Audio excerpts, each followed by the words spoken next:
जाने कितनी सरकारें आई, कितनी गई, कितनी बार सूर्य उदय हुआ, कितनी बार सूर्य अस्त हुआ, लेकिन यूपी ट्रिपल एससी ने अपनी चाल नहीं बदली। भगवान का नाम लो। मजाल है कोई भर्ती टाइम से कभी कर दी हो जिंदगी में? नहीं। अभी वो अनुभव जुड़ेंगे, जब वो लोग ज्यादा शोध किए होंगे तो बताएंगे, मेरे संज्ञान में तो नहीं आती। लगभग 2 दर्जन भर्तियां वहां पर अटकी हैं, लटकी हैं, भटकी हैं। बताइए, ताला ही डाल दो उसमें भाई, ऊपर से लाख लगा दो और मारो मोहर, ताला डाल दो, कम से कम एक संतोष हो कि भाई जो संस्था थी जिसको भर्ती करना था वो ही बंद हो गई। सारी लड़ाई झगड़ा कंपनी से तभी तक जब तक कंपनी चल रही, कंपनी दिवालिया हो गई तो ठीक है। यह है मसला।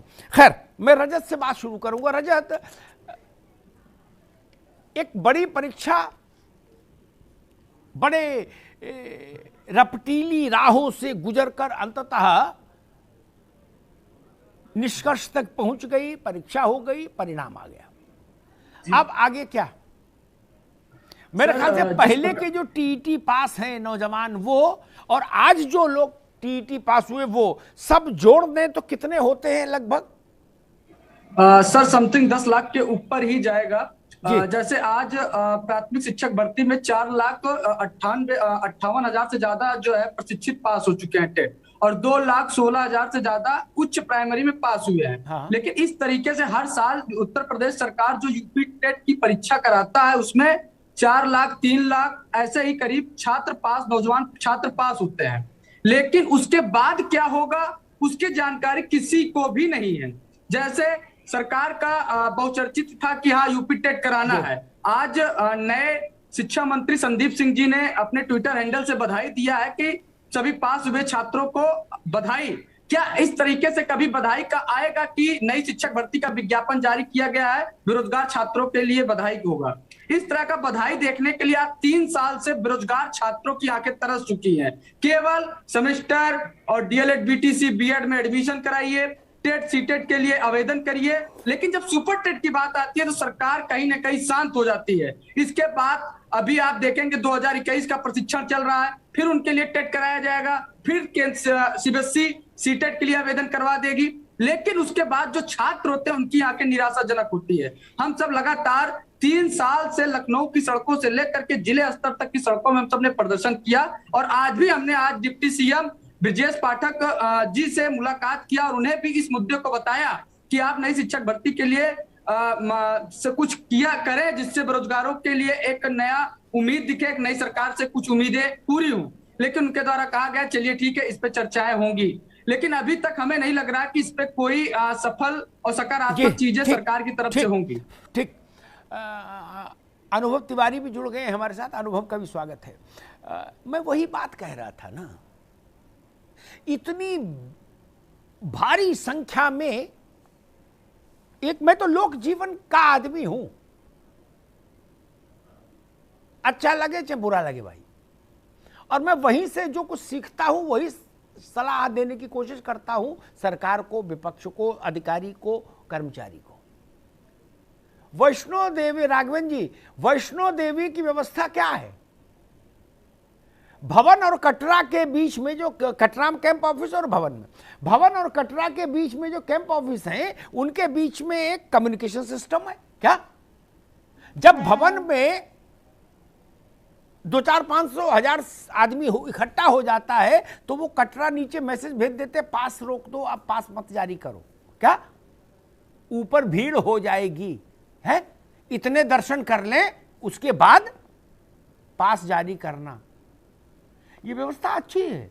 जब जब ये व्यवस्था टूटती है तो क्या हुआ था अभी देखा ही था आपने, वैष्णो देवी में है, मर गए थे लोग भगदड़ में।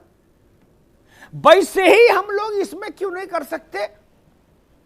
अब ये बता रहे हैं रजत कि 10-12 लाख बच्चे पात्रता हासिल करके बैठ गए, ठीक। अच्छा मान लीजिए आकाश भर, झोली भर भर्ती भी आ जाए, सारा जोड़ घटाना बिल्कुल बम्पर, तो भी 97,000 नहीं, इससे ऊपर का तो कोई गणित अभी आया नहीं बाजार में। और बच्चे हैं जो पात्रता परीक्षा पास किए हैं आज की और पहले की पेंडिंग वाली, वो 10-12 लाख से ऊपर। राघवेंद्र जी, बड़ा कठिन हो जाता है नहीं? वहीं से आंदोलन जन्मता है, वहीं से कष्ट जन्मता है, पीड़ा जन्मती है, आंसू जन्मता है। राघवेंद्र भाई जी नहीं, ठीक कह रहे हैं आप जी। देखिए, ये जो अगर जिस तरीके से आप ये कर रहे हैं, प्रवेश परीक्षाएं नौकरी से संबंधित जो है उनको रोक दिया जाए, तो हमें लग रहा है उससे अराजकता और बढ़ जाएगी। प्रवेश परीक्षा होने दीजिए, लेकिन हमारी सरकार जो है उत्तर प्रदेश में सरकारी नौकरी देने के लिए बहुत ही ईमानदारी से प्रयास कर रही है। पिछली बार की देख लीजिए, अब तो हमारी सरकार की गतिविधियां भी नहीं शुरू हुई हैं। अभी हमारे योगी आदित्यनाथ जी ने 100 दिन का टास्क दिया हुआ है।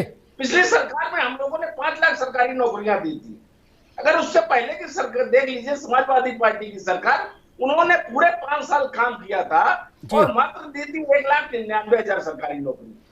हमारी सरकार के समय कोरोना काल भी आया हुआ था, हमें काम करने का मौका लगभग 3 साल मिला था। हम लोगों ने रोजगार क्षेत्र में भी बहुत काम किया। हम लोगों ने ओडीओपी के माध्यम से 5,000 करोड़ का ऋण दिया था, जिससे 25 लाख लोगों को रोजगार मिला था। एमएसएमई सेक्टर में 2 करोड़ लोगों को रोजगार दिया था।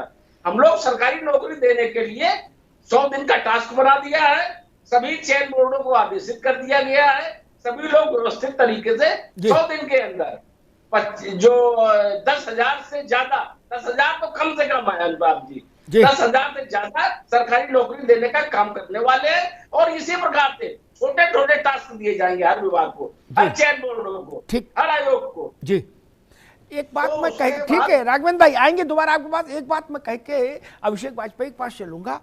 एक सलाह दे रहा हूं बिना मांगे सरकार को, भाजपा को, अधिकारियों की सेहत पे तो फर्क नहीं, उनकी तो तनख्वाह मिलेगी, भर्ती हो तो मिलेगी, ना हो तो मिलेगी, धरना हो तो भी उनकी तनख्वाह पर कोई नहीं रोक सकता, प्रदर्शन हो तो भी। लेकिन राजनीति पे असर पड़ता है इन सब चीजों का। जितनी भर्ती की प्रक्रियाएं उत्तर प्रदेश में, राघवेंद्र भाई गौर से सुनिएगा, हैं जिनमें सारा कुछ हो चुका, टेस्ट, परिणाम, इम्तिहान, इंटरव्यू, फलान ढिकान सब हो चुका है, सिर्फ चिट्ठी देनी है। क्या ज्यादा हल्ला हंगामा की जरूरत नहीं, वही सब जोड़ लें तो 25,000 से ज्यादा है। उनके लिए 100 दिन की भी जरूरत नहीं, 10 दिन में भी दी जा सकती है। ठीक, 100 दिन तो बहुत बड़ी चीज है। चिट्ठी देने का कार्यक्रम है, एएनआई को बुलाइए, एक बढ़िया फंक्शन कराइए और चिट्ठी बांट दीजिए। उतना तो सब कुछ पका पकाया रखा है उत्तर प्रदेश में। आप कहेंगे तो मैं बता दूंगा कहां कहां पका रखा है। मंगवा लीजिए और चिट्ठी बांट दीजिए, कम से कम यहां तो जय हो। अभिषेक वाजपेयी, उन्होंने, भाजपा ने एक आरोप लगाया कि भाई हमने 5 लाख दी, सपा ने 5 साल में 1 लाख 1.5 लाख भर्ती कुल दे पाए। मायावती जी का कोई प्रतिनिधि होता वो भी ऐसी कुछ बात कहता। मैं समझना चाह रहा हूं कि उत्तर प्रदेश में भर्तियों को लेके जितने किस्म के विवाद हैं, चाहे आपकी सरकार रही हो, चाहे बहन जी की रही हो, चाहे किसी की रही हो, उतने किस्म के विवाद मेरे ख्याल से सब मिला के पूरे भारत में नहीं होंगे जितने अकेले उत्तर प्रदेश में हैं। कभी आप लोगों ने इस पर चिंतन नहीं किया? सरकार में रहे तो भी चिंतन नहीं किया, विपक्ष में है तो भी चिंतन नहीं किया। जो विपक्ष में रहता है उसका लाभ इसमें होता है कि भाई रजत को बुलाओ, अनुभव को बुलाओ, इनको आंदोलन में लगाओ और देखो कुछ अगर रूलिंग पार्टी को झटका मिल जाए तो ठीक ही है। जो भी विपक्ष में होता है उसकी फीलिंग ये होती है, और उससे कहोगा आओ भैया तुम ही संभाल लो, तो इनको धरना तब भी देना है, रजत को, अनुभव को।